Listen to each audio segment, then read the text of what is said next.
जोहार दोस्तों, जय हिंद, जय झारखंड। मैं हूं दीपक कुमार बेदी, आप सभी का स्वागत करता हूं हमारे YouTube channel Jharkhand GK MCQ में। आज हम लोग टॉप 25 क्वेश्चन करने वाले हैं जो कि एग्जाम में पूछे जा चुके हैं। बहुत सारे ऐसे प्रश्न भी हैं जो आपके जेपीएससी में पूछे जा चुके हैं। तो चलिए शुरुआत करते हैं। शुरुआत करने से पहले आज का सुविचार है, ज्ञान धन से उत्तम है। ज्ञान धन से उत्तम है क्योंकि धन की तुम्हें रक्षा करनी पड़ती है, परंतु ज्ञान तुम्हारी रक्षा करता है। ये मेरा कथन नहीं है, ये बोला गया है किनके द्वारा? ये स्वामी विवेकानंद के द्वारा बोले गए हैं। चलिए हम लोग सबसे पहला प्रश्न की ओर हम लोग बढ़ते हैं। आज का सबसे पहला प्रश्न है, झारखंड राज्य के नए राज्य चिन्ह का अनावरण कब किया गया था? जो लोगो तैयार किया गया है झारखंड का, वो कब तैयार किया गया है? 10 अगस्त 2020, 12 अगस्त 2020, 14 अगस्त 2020 या 16 अगस्त 2020? तो इसका राइट आंसर हो जाएगा 14 अगस्त 2020 को। ठीक है, 2020, 14 अगस्त 2020। ठीक है, तो ये कहाँ किया गया था? ये रांची के आर्यभट्ट सभागार है, आर्यभट्ट ऑडिटोरियम है, जहाँ पे इसका अनावरण किया गया था। और ये आपका प्रभावित में कब आया था? प्रभाव में तो ये आया था आपका 15 अगस्त को, प्रभाव में आ चुका था। ठीक है, चलिए अगला प्रश्न को हम लोग बढ़ते हैं। अगला प्रश्न है, झारखंड के किस जिले में सर्वाधिक अनुसूचित जाति साक्षरता दर है? ठीक है, सर्वाधिक अनुसूचित जाति साक्षरता दर किस जिले में है? तो इसका राइट आंसर हो जाएगा आपका पलामू हो जाएगा। क्या हो जाएगा? पलामू। टोटल इसका साक्षरता दर का क्या है संख्या? इसका संख्या है 5,36,385। ये 2011 के अनुसार है। ठीक है, इसके साथ ही हम लोग अगर बात करें न्यूनतम अनुसूचित का, ये तो सर्वाधिक हो गया। अगर न्यूनतम का बात करें तो न्यूनतम हो जाएगा आपका लोहरदगा। ठीक है, इसके बाद अगर सर्वाधिक अनुसूचित जनजाति की बात करें, अगर हम लोग अनुसूचित जनजाति का बात करें सर्वाधिक, ठीक है, सर्वाधिक अनुसूचित जनजाति का बात करें साक्षरता दर, तो आपका हो जाएगा वो रांची जिला हो जाएगा। ठीक है, उसके बाद अगर न्यूनतम पूछा जाए तो न्यूनतम आपका कौन सा हो जाएगा? न्यूनतम हो जाएगा आपका कोडरमा। ठीक है, ये अनुसूचित जनजाति का हो गया और ये हो गया आपका अनुसूचित जाति का। चलिए अगला प्रश्न पर हम लोग बढ़ते हैं। अगला प्रश्न है हमारा, महाभारत काल में झारखंड को किस नाम से पुकारा गया था? झारखंड को किस नाम से पुकारा गया था? पुंडरीक या पशुभूमि, खोखरा, कुकुट, छोटानागपुर? ठीक है, तो इसका राइट आंसर हो जाएगा आपका पुंडरीक हो जाएगा। इसका राइट आंसर क्या हो जाएगा? पुंडरीक। खोखरा जो है आपका, खोखरा ये जो है आपका तुजुक ए जहांगीर के द्वारा कहा गया था। ठीक है, उसके बाद आपका कुकुट जो है आपका, ये आपका कौटिल्य के अर्थशास्त्र में आपका ये कुकुट शब्द मिलेगा। उसके बाद है आपका छोटानागपुर ईस्ट इंडिया कंपनी जब आई थी उस समय छोटानागपुर के नाम से इसको कहा गया था। चलिए अगला प्रश्न की ओर हम बढ़ते हैं। अगला प्रश्न है, झारखंड की प्राचीनतम जनजाति किस जनजाति को कहते हैं? प्राचीनतम जनजाति। ठीक है, तो प्राचीनतम जनजाति क्या हो जाएगा? तो इसका राइट आंसर हो जाएगा आपका असुर। क्या हो जाएगा? असुर। ठीक है, बाकी जो तीन हैं, ये वाला और ये बिरजिया, बिरहोर और खड़िया, ये जो तीनों जो है ना, इनका प्रवेश किधर से हुआ था? इनका प्रवेश जो हुआ था कैमूर की पहाड़ियों से होकर के आपका ये छोटानागपुर में प्रवेश किए थे। इनके अलावा अगर आप लोग को याद होगा 8 आदिम जनजाति है हमारे झारखंड में। टोटल आदिम जनजाति कितने हैं? 32। चलिए अगला प्रश्न पर हम लोग बढ़ते हैं। अगला प्रश्न है, पाषाणकालीन मानव द्वारा निर्मित पत्थर के औजार, ठीक है, पत्थर के औजार झारखंड के किस जिले से प्राप्त हुआ है? पत्थर का औजार किस जिले से प्राप्त हुआ है? तो इसका राइट आंसर हो जाएगा आपका क्या हो जाएगा? रांची, लोहरदगा, बोकारो, हजारीबाग। क्या हो जाएगा? इसका राइट आंसर हो जाएगा आपका हजारीबाग। ठीक है, तो ये बहुत इंपॉर्टेंट क्वेश्चन है। चलिए अगला प्रश्न हम लोग देखते हैं। झारखंड के पारसनाथ पहाड़ी में जैनियों के 23वें तीर्थंकर पार्श्वनाथ का निर्माण नहीं होगा, निर्वाण, ठीक है, कब हुआ था? ठीक है, निर्वाण कब हुआ था? 515, 616, 717 या 817 ईस्वी? इसका राइट आंसर आपका क्या हो जाएगा? ये आपका हो जाएगा 717 ईस्वी में, ठीक है, अपना निर्वाण प्राप्त किए थे। इसके साथ ही अगर पारसनाथ पहाड़ी का ऊंचाई का बात करें तो कितना है? 1365 मीटर। अगर हमें फीट में पूछा जाए तो 4478 फीट हो जाएगा। ठीक है, इस पारसनाथ पहाड़ी में टोटल 20 तीर्थंकर ऐसे हैं जो अपना यहाँ निर्वाण प्राप्त किए हुए हैं। टोटल कितने थे जैनियों के धर्म के तीर्थंकर? 24 थे, टोटल 24 थे। 24 में 20 तीर्थंकर यहीं पे अपना निर्वाण प्राप्त किए हैं। चलिए अगला प्रश्न की ओर हम पढ़ते हैं। अगला प्रश्न है, झारखंड के किस स्थान से तारा की मूर्ति, ठीक है, तो ये सारे प्रश्न जो है बहुत ही इंपॉर्टेंट क्वेश्चन है और पूछे जाते हैं। तारा की मूर्ति प्राप्त हुई है, तो स्थान का नाम बताना है। स्थान क्या है ऑप्शन में आपका? ईचागढ़, इसको, बोकारो और खुट्टी। तो इसका राइट आंसर क्या हो जाएगा? इसका राइट आंसर हो जाएगा आपका ईचागढ़ हो जाएगा। ईचागढ़ का बात करें तो ये किस जिला में है? ये आपका सरायकेला खरसावा में है। सरायकेला खरसावा में पड़ता है, ठीक है। और ये जो मूर्ति है तारा की मूर्ति, ठीक है, ये बौद्ध मूर्ति है, ठीक है। ये जो मूर्ति है ये आपका रांची का संग्रहालय में इसको रखा गया है। चलिए अगला प्रश्न की ओर बढ़ते हैं। अगला प्रश्न है झारखंड के किस स्थान से कुषाण कालीन, ठीक है, कुषाण कालीन सिक्के प्राप्त हुए हैं? कुषाण कालीन सिक्के कहाँ से प्राप्त हुए हैं? तो इसका राइट आंसर हो जाएगा आपका रांची से। कहाँ से? रांची। कुषाण कालीन से यह पता चलता है कि हमारा इस क्षेत्र में किसका राज हुआ करता था? कनिष्क का, ठीक है। चलिए अगला प्रश्न की ओर हम लोग बढ़ते हैं। अगला प्रश्न है नागवंश की प्रथम राजधानी का नाम बताना है, ठीक है। सुतियांबे, खोखरा, पालकोट और रातूगढ़, ठीक है। तो इसका राइट आंसर क्या हो जाएगा? सुतियांबे पहला राजधानी था। नागवंशियों का प्रथम राजधानी कौन था? सुतियांबे, ठीक है। तो 7 ऐसे राजधानी हैं इंपॉर्टेंट जो आपको याद करना चाहिए। पहला सुतियांबे, कौन बनाए थे इसका राजधानी? राजा कौन थे? फनी मुकुट राय, ठीक है, फनी मुकुट राय। दूसरा था आपका क्या? उसके बाद आपका चुटिया, ठीक है। इसके बाद कहाँ से लेता है राजधानी? चुटिया। इसका कौन थे राजा? संस्थापक प्रताप राय। इसके बाद तीसरा चुटिया से उसके बाद लाता कहाँ? खुखरा, ठीक है। वहाँ का राजा कौन थे? यहाँ का राजा आपका भीमकर्ण हो जाएंगे, भीमकर्ण।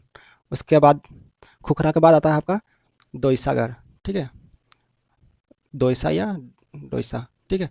तो यहाँ आपका दुर्जन साल हो जाएगा, दुर्जन साल या दुर्जन शाह के नाम से दोनों सही है। उसके बाद आपका है दोईसा के बाद आपका आता है आपका पालकोट,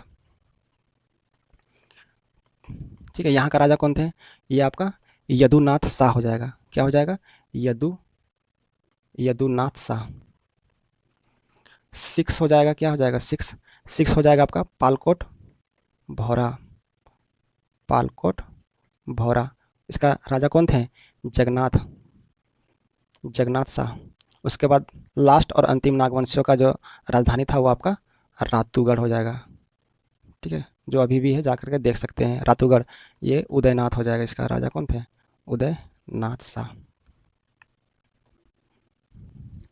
चलिए अगला प्रश्न की ओर हम बढ़ते हैं। अगला प्रश्न है हमारा प्लामू का चेरो वंश। प्लामू का चेरो वंश की स्थापना किसने की थी? ठीक है, तो ऑप्शन है आपका जय कृष्ण राय, भागवत राय, साहेब राय और रंजीत राय। तो प्लामू का चेरो वंश का जो स्थापना किए थे वो आपका भागवत राय हो जाएगा। राइट आंसर हो जाएगा आपका बी। कब किए थे? 1572 ईस्वी में, ठीक है, तो ये याद रखिएगा। इसके बाद अगर हम लोग बात करें साहेब राय का, तो साहेब राय किसके समकालीन थे? क्वेश्चन ऐसे पूछ जा सकते हैं कि साहेब राय जो थे वो किनके समकालीन थे? इनका समकालीन कौन सा राजा था? तो ये हो जाएगा आपका बहादुर शाह, जहांदार शाह और फर्रुख सियर का ये क्या थे? समकालीन साहेब राय, ठीक है। और साहेब राय का जो राजपाट जो था, कब से कब शासन किए थे? 1697 से लेकर के 1716 ईस्वी तक। चलिए अगला प्रश्न की ओर हम लोग बढ़ते हैं। अगला प्रश्न है हमारा किनके शासनकाल में नरबलि प्रथा का प्रचलन था? नरबलि के बारे में पूछा गया है। कौन सा वंश में नरबलि प्रथा का प्रचलन था? तो इसका राइट आंसर क्या हो जाएगा? इसका राइट आंसर हो जाएगा आपका ढाल वंश। ढाल वंश में नरबलि का प्रथा था, ठीक है। ढाल भूमि क्षेत्र का विस्तार पूरे सिंहभूम तक फैला हुआ था। चलिए अगला प्रश्न की ओर हम लोग बढ़ते हैं। अगला प्रश्न है हमारा नवरत्नगढ़ का किला किस राजा के द्वारा बनाया गया था? ठीक है, तो नवरत्नगढ़ का किला अभी हम लोग जिक्र किए थे, ठीक है। तो इसका राइट आंसर क्या हो जाएगा? ऑप्शन है आपका प्रताप राय, दुर्जन साल, भीमकर्ण और यदुनाथ शाह। तो इसका राइट आंसर हो जाएगा आपका Durjan Sal, option number B right answer हो जाएगा आपका, ठीक है। और ये जो आपका नवरत्नगढ़ जो है वो किस जिला में है? तो ये आपका हो जाएगा गुमला, ठीक है, यह गुमला जिला में पड़ता है। चलिए हम लोग आगे की ओर बढ़ते हैं। अगला प्रश्न है हमारा अंग्रेजों का झारखंड में पहली बार किस क्षेत्र में प्रवेश हुआ था? ठीक है, जेपीएससी का क्वेश्चन, ठीक है। तो इसका राइट आंसर क्या हो जाएगा? ये हो जाएगा सिंहभूम क्षेत्र से प्रवेश किए थे। ये कब किए थे प्रवेश? तो ये आपका हो जाएगा 1767 ईस्वी में, 1767 ईस्वी। चलिए इस अगले प्रश्न की ओर हम बढ़ते हैं। अगला प्रश्न है हमारा झारखंड क्षेत्र का प्रथम नागरिक शासक कौन था? ठीक है, प्रथम नागरिक शासक कौन था? तो इसका राइट आंसर क्या हो जाएगा? इसका राइट आंसर हो जाएगा आपका चैपमैन।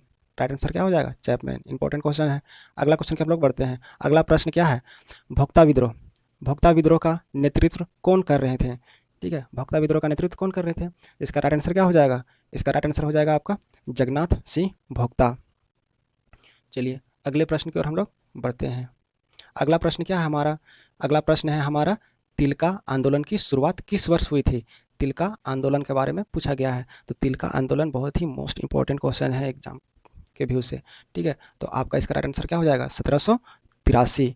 ठीक है, तो तिलका आंदोलन का शुरुआत 1783 में किनके द्वारा किया गया था? तिलका मांझी और उनके सहयोगियों के द्वारा किया गया था। ठीक है, तो ये जो आंदोलन जो था, इसका प्रमुख केंद्र कहाँ था? इसका प्रमुख केंद्र उस समय आपका वनचरी जोर में था। वनचरी जोर, जो कि अभी इनका नाम आपका कहाँ है? ये आपका बिहार का भागलपुर पड़ता है। ठीक है, अभी उसको हम लोग भागलपुर के नाम से जानते हैं। और जो तिलका मांझी जो थे, वो पहली बार कौन सा युद्ध किए थे? किस प्रकार का युद्ध कर रहे थे? ये आपका छापामारी युद्ध कर रहे थे। ठीक है, छापामारी युद्ध कर रहे थे। इसको हम लोग गोरिल्ला वार के नाम से भी जानते हैं, गोरिल्ला वार। चलिए अगला प्रश्न है हमारा, अगला प्रश्न की ओर हम लोग बढ़ते हैं। अगला प्रश्न है हमारा, संथाल विद्रोह कब प्रारंभ हुआ था? संथाल विद्रोह का प्रारंभ कब हुआ था? ये आपका हुआ था 1855। Option number A right answer हो जाएगा। ठीक है, तो ये 1855 से 56 तक चला था। इसको हम लोग हुल विद्रोह के नाम से भी जानते हैं, हुल विद्रोह या संथाल हुल। ठीक है, हुल का मतलब होता है उलगुलान या फिर विद्रोह। ठीक है, हुल विद्रोह को और किस नाम से जानते हैं? हुल विद्रोह को हम लोग और मुक्ति आंदोलन के नाम से भी जानते हैं। इस आंदोलन को हम लोग मुक्ति आंदोलन भी बोलते हैं। इसमें कौन कौन नेतृत्व कर रहे थे? नेतृत्व करता था आपका सिद्धू कान्हू, चांद भैरव और उनकी दो बहन फूलो और झानो। चलिए अगला प्रश्न की ओर हम लोग बढ़ते हैं। अगला प्रश्न है हमारा, खरवार आंदोलन का नेतृत्व करता कौन थे? ठीक है, तो इसका राइट आंसर क्या हो जाएगा? इसका राइट आंसर हो जाएगा भागीरथ मांझी हो जाएगा इसका राइट आंसर। भागीरथी का और दूसरा नाम क्या है? भागीरथी को और बाबा के नाम से भी इनको हम लोग जानते हैं। ये जो था खरवार आंदोलन, ये आपका 1874 ईस्वी में हुआ था। चलिए अगला प्रश्न की ओर हम लोग बढ़ते हैं। अगला प्रश्न है हमारा, टाना भगत गांधी टोपी पहनते थे तथा हाथ में क्या लेकर आज़ादी का प्रचार कर रहे थे? ठीक है, काला झंडा, चरखा, घंटा या फिर सफ़ेद झंडा। तो इसका राइट आंसर क्या हो जाएगा? घंटा हो जाएगा। चलिए हम लोग नेक्स्ट प्रश्न की ओर बढ़ते हैं। ठीक है, इसके पहले हम जानेंगे 1928 में, 1928 में ये टाना भगत लोग पैदल चल गए थे कहाँ? कोलकाता, जहाँ पे कांग्रेस अधिवेशन हो रहा था 1928 में। चलिए अगला प्रश्न की ओर हम लोग बढ़ते हैं। अगला प्रश्न है हमारा, झारखंड के रोलेट एक्ट का विरोध किस वर्ष हुआ था? तो वर्ष इसमें पूछा गया है, तो इसका राइट आंसर क्या हो जाएगा? 1919। ठीक है, जलियांवाला बाग हत्याकांड जब हुआ था उस समय। ठीक है, 1919 में, याद रखिएगा। तो ये जो रोलेट एक्ट जो था वो आपका Sydney Rowlatt act report, Sydney Rowlatt report के आधार पर एक कानून पारित किया गया था, जिसका पूरा देश में, पूरा भारत देश में इसका विरोध किया गया था। ठीक है, जिसका विरोध पूरे भारत देश में किया गया था। और ये झारखंड के रांची में भी विरोध हुआ था, जिसका नेतृत्व कौन लोग कर रहे थे? इसका नेतृत्व कर रहे थे बारेश्वर सहाय और कौन कर रहे थे? एक था गुलाब तिवारी। चलिए हम लोग नेक्स्ट प्रश्न की ओर हम लोग बढ़ते हैं। अगला प्रश्न है हमारा, अगला प्रश्न है, मौलाना अबुल कलाम आज़ाद द्वारा किस वर्ष रांची में अंजुमन इस्लामिया की स्थापना किए थे? ठीक है, तो इसका राइट आंसर क्या हो जाएगा? इसका राइट आंसर हो जाएगा ऑप्शन नंबर सी, 1917 ईस्वी में इसका स्थापना हुआ था। इसके अलावा अंजुमन इस्लामिया के अलावा आपका मदरसा इस्लामिया का स्थापना में इनका महत्वपूर्ण भूमिका था। चलिए अगले प्रश्न की ओर हम लोग बढ़ते हैं। अगला प्रश्न है, चाईबासा मिशन की स्थापना किस वर्ष की गई थी? चाईबासा मिशन, ठीक है, ये सब मोस्ट इंपॉर्टेंट क्वेश्चन है। चाईबासा मिशन की स्थापना आपका इसका वर्ष पूछा गया है, तो इसका राइट आंसर क्या हो जाएगा? इसका राइट आंसर हो जाएगा आपका 1851। चलिए अगला प्रश्न की ओर हम लोग बढ़ते हैं। अगला प्रश्न है हमारा, जयपाल सिंह मुंडा आदिवासी महासभा के अध्यक्ष कब बने थे? ठीक है, आदिवासी महासभा के अध्यक्ष के बारे में पूछ रहे हैं। तो मेरा इसका राइट आंसर क्या हो जाएगा? इसका राइट आंसर हो जाएगा आपका 1939 ईस्वी में बने थे। और ये आदिवासी महासभा जो है आपका 1938 में इसका गठन हुआ था, 39 में इनको अध्यक्ष बनाया गया था। और 1939 में ही झारखंड एक अलग राज्य निर्माण के लिए प्रस्ताव लाए थे या मांग किए थे। चलिए अगला प्रश्न कर हम लोग देखते हैं 24, क्वेश्चन नंबर 24 को पढ़ के। झारखंड पार्टी के पहले अध्यक्ष का नाम बताना है। झारखंड पार्टी का पहला अध्यक्ष कौन थे? इसका राइट आंसर क्या हो जाएगा? इसका राइट आंसर हो जाएगा आपका जयपाल सिंह मुंडा। ठीक है, और झारखंड पार्टी का निर्माण कब हुआ था या गठन कब हुआ था? झारखंड पार्टी का गठन जो हुआ था 1950 ईस्वी में हुआ था। ठीक है, चलिए हम लोग नेक्स्ट क्वेश्चन की ओर बढ़ते हैं। लास्ट क्वेश्चन है हमारा, झारखंड राज्य मानचित्र पर कहाँ स्थित है? तो इसका राइट आंसर क्या हो जाएगा? ऑप्शन है हमारा उत्तर पूर्वी गोलार्ध, पूर्व पश्चिम गोलार्ध, उत्तर दक्षिण गोलार्ध, दक्षिण पूर्व गोलार्ध। तो इसका राइट आंसर हो जाएगा मेरा उत्तर पूर्वी गोलार्ध। ठीक है, ये इसको हम लोग 4 भागों में बांट देंगे। ठीक है, तो ये आ जाएगा आपका इधर पूरब, आई हो जाएगा उत्तर। ठीक है, तो उत्तर पूर्वी गोलार्ध में हमारा झारखंड स्थित है मानचित्र में। अगर गोलार्ध में पूछा जाए तो ये आपका उत्तर हो जाएगा। चलिए आज का 25 प्रश्न यहाँ पे ख़त्म होता है। आशा करता हूँ आप सभी को ये वीडियो, ये सेशन आपको अच्छा लगा होगा। अच्छा लगे तो वीडियो को, चैनल को लाइक और चैनल को सब्सक्राइब कर दें। आप सभी का बहुत बहुत धन्यवाद।